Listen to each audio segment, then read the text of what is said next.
আসসালামু আলাইকুম। আলফি বাংলা নিউজে আপনাকে জানাচ্ছি স্বাগত। এখন শুনবেন দেশের আলোচিত খবরের শিরোনাম। আমাদের খবরটি যদি ভালো লাগে লাইক কমেন্ট শেয়ার করে জানিয়ে দিন আপনার মতামত। মানবতাবিরোধী অপরাধে দায় নেই বিবিসিকে শেখ হাসিনা।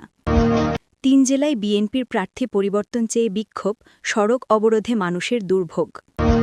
বিকল্প শক্তির উত্থানে নভেম্বরের শেষে জাতীয় কনভেনশন করবে বাম ঘরানার দলগুলো। একটি দল বিএনপিতে বিভেদ সৃষ্টির চেষ্টা করছে, মির্জা ফখরুল।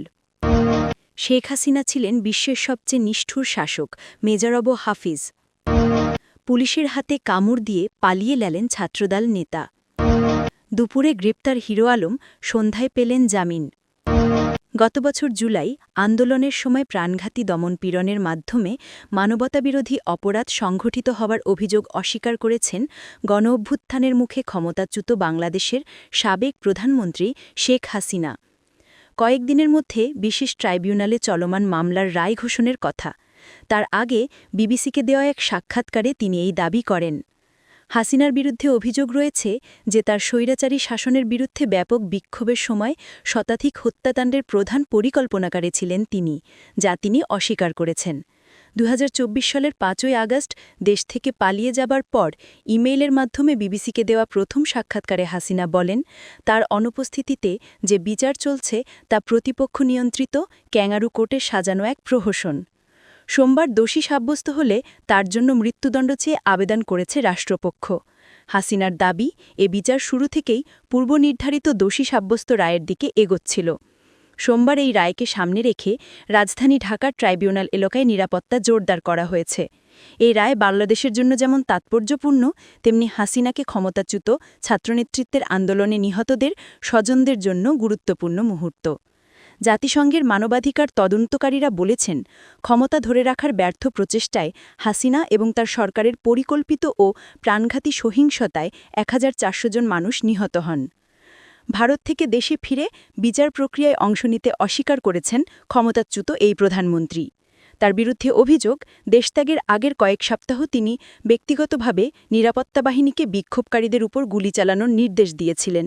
শেখ হাসিনা বলেন, তিনি এসব অভিযোগ স্পষ্টভাবে অস্বীকার করেছেন। আমি অস্বীকার করছি না যে পরিস্থিতি নিয়ন্ত্রণের বাইরে চলে গিয়েছিল কিংবা অপ্রয়োজনে বহু মানুষ প্রাণ হারিয়েছে, কিন্তু নিরস্ত্র বেসামরিক নাগরিকদের উপর গুলি চালানোর কোনো নির্দেশ আমি কখনো দিইনি। এই বছরের শুরুতে টেলিফোন আলাপে ফাঁস হওয়া একটি অডিও যাচাই করে বিবিসি আই, যেখানে শেখ হাসিনা ২০২৪ সালের জুলাইয়ে প্রাণঘাতী অস্ত্র ব্যবহারের অনুমোদন দেওয়ার ইঙ্গিত পাওয়া যায়। আদালতে সেই অডিওটি বাজানো হয়েছে। ত্রয়োদশ জাতীয় সংসদ নির্বাচনের জন্য বিএনপির মনোনীত প্রার্থী পরিবর্তনের দাবিতে আজ শনিবার জামালপুর, টাঙ্গাইল ও সাতক্ষীরা জেলায় বিক্ষোভ, সড়ক অবরোধ ও মানববন্ধন হয়েছে। ফলে ৩টি জেলাতেই কর্মসূচি স্থানের আশেপাশে যানজট তৈরি হয়েছে, ভোগান্তিতে পড়তে হয়েছে যানবাহনের যাত্রী ও চালকদের। ৩রা নভেম্বর রাজধানীর গুলশানে বিএনপির চেয়ারপারসনের রাজনৈতিক কার্যালয়ে এক সংবাদ সম্মেলনে ২৩৭ আসনে বিএনপির প্রাথমিক প্রার্থীর নাম ঘোষণা করেন দলের মহাসচিব মির্জা ফখরুল। এরপর থেকে দেশের বিভিন্ন আসনে বিএনপির মনোনয়ন চেয়ে আসা নেতাদের সমর্থকেরা ক্ষুব্ধ হয়ে ওঠেন। প্রায় প্রতিদিনই বিভিন্ন জেলায় নানা কর্মসূচি পালন করছেন মনোনয়নবঞ্চিতরা। আজ বেলা ১১টার দিকে জামালপুরের ইসলামপুর শহরের বটতলা এলাকায় প্রার্থী পরিবর্তনের দাবিতে আগুন জ্বালিয়ে সড়ক অবরোধ, মানববন্ধন ও বিক্ষোভ করেন স্থানীয় বিএনপির একটি পক্ষের কর্মী সমর্থকেরা। এই আসনে বিএনপির প্রার্থী উপজেলা বিএনপি সভাপতি এই সুলতান মাহমুদ। তবে একটি অংশ বিএনপির চেয়ারপারসনের উপদেষ্টা ও সাবেক মন্ত্রিপরিষদ সচিব এএসএম আব্দুল হালিমের মনোনয়নের দাবিতে আজকের কর্মসূচি পালন করেন। বিকল্প রাজনৈতিক শক্তির উত্থানে জাতীয় কনভেনশন করার ঘোষণা দিয়েছে বাম গণতান্ত্রিক জোট ও বাংলাদেশ জাসদ সহ বাম ঘরানার গণতান্ত্রিক প্রগতিশীল দলগুলো। মহান মুক্তিযুদ্ধের চেতনা ও ২০২৪ সালের গণ অভ্যুত্থানের আকাঙ্ক্ষা বাস্তবায়নে বৈষম্যহীন সমাজ প্রতিষ্ঠার লক্ষ্যে এই কনভেনশন করা হবে। শনিবার দুপুরে রাজধানীর পুরানা পল্টনে বাংলাদেশের কমিউনিস্ট পার্টি সিপিবি কার্যালয়ের মৈত্রী মিলনায়তনে আয়োজিত এক সংবাদ সম্মেলনে এ তথ্য জানানো হয়। সংবাদ সম্মেলনে লিখিত বক্তব্য পাঠ করেন বাম গণতান্ত্রিক জোটের সমন্বয়ক ও ও বাংলাদেশের সমাজতান্ত্রিক দলের বাসদের সাধারণ সম্পাদক বজলুর রশিদ ফিরোজ। বাম ঘরানার রাজনৈতিক দলগুলোর উদ্যোগে বিকল্প রাজনৈতিক শক্তির বিস্তারিত কর্মসূচি প্রণয়ন এবং রাজনৈতিক সিদ্ধান্ত নিতে ২৯ নভেম্বর রাজধানীর ইঞ্জিনিয়ার্স ইনস্টিটিউশন মিলনায়তনে জাতীয় কনভেনশনটি অনুষ্ঠিত হবে। বাসদ নেতা বজলুর রশিদ ফিরোজ বলেছেন, সব দেশপ্রেমিক, গণতান্ত্রিক, প্রগতিশীল, বাম রাজনৈতিক দল ও ব্যক্তিবর্গ, বিভিন্ন জাতিসত্তা, নারী সংগঠন, শ্রম কর্ম পেশার সংগঠনগুলো, সামাজিক সাংস্কৃতিক সংগঠন সহ সবার মিলিত শক্তিতে আমরা জনগণের বিকল্প রাজনৈতিক শক্তি গড়ে তোলার উদ্যোগ নিয়েছি।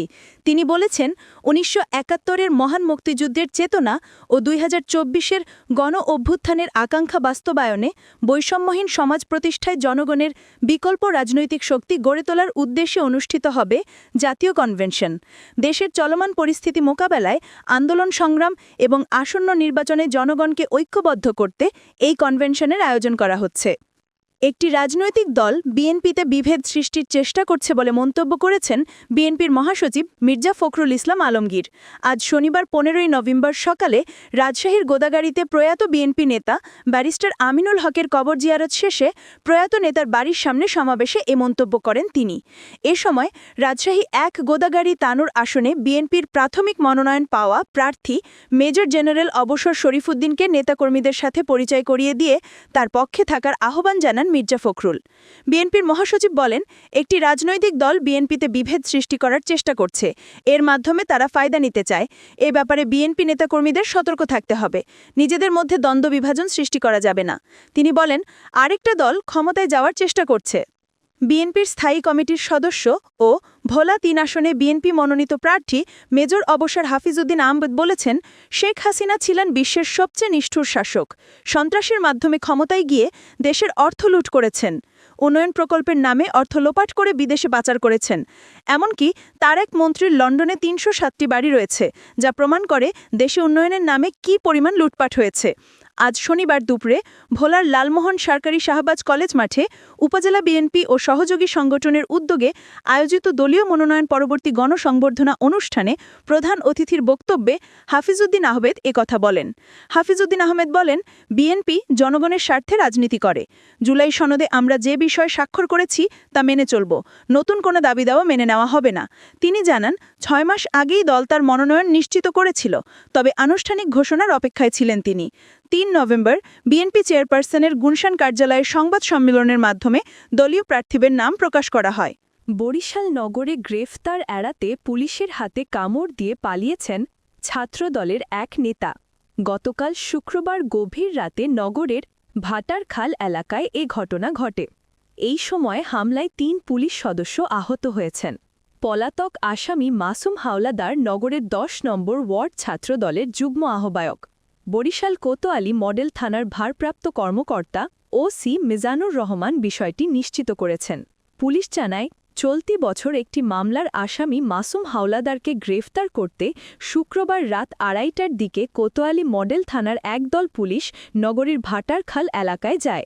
মাসুমের পরিবার ও আশেপাশের লোকজন পুলিশের ওপর অতর্কিত হামলা চালায়। লাঠি ও ইট ছুড়লে পুলিশের উপপরিদর্শক এসআই নাসিম হোসেন সহ ৩ পুলিশ সদস্য আহত হন। পুলিশের সঙ্গে ধস্তাধস্তির এক পর্যায়ে মাসুম এক পুলিশ সদস্যের হাতে কামড় দিয়ে পালিয়ে যান। তবে ঘটনাস্থল থেকে তার স্ত্রী রিমি বেগম, ভাই সোহেল হাওলাদার, বোন শিল্পী আক্তার ও বন্ধু রিফাতকে আটক করে পুলিশ। এ ঘটনায় বরিশাল কোতোয়ালি মডেল থানার শহর উপপরিদর্শক টিএসআই মাহবুব আলম আজ শনিবার সরকারি কাজে বাধা দেওয়ার অভিযোগে একটি মামলা করেছেন। মামলায় মাসুম সহ ১৫ জনের নাম উল্লেখ সহ আরও ৬০-৭০ জনকে অজ্ঞাতনামা আসামি করা হয়েছে। রাজধানীর হাতিরঝিল থানায় হত্যাচেষ্টা, মারধর ও ভয়ভীতি দেখানোর অভিযোগে সাবেক স্ত্রী রিয়া মনির করা মামলায় আলোচিত কন্টেন্ট ক্রিয়েটর আশরাফুল আলম ওরফে হিরো আলমের জামিন মঞ্জুর করেছেন আদালত।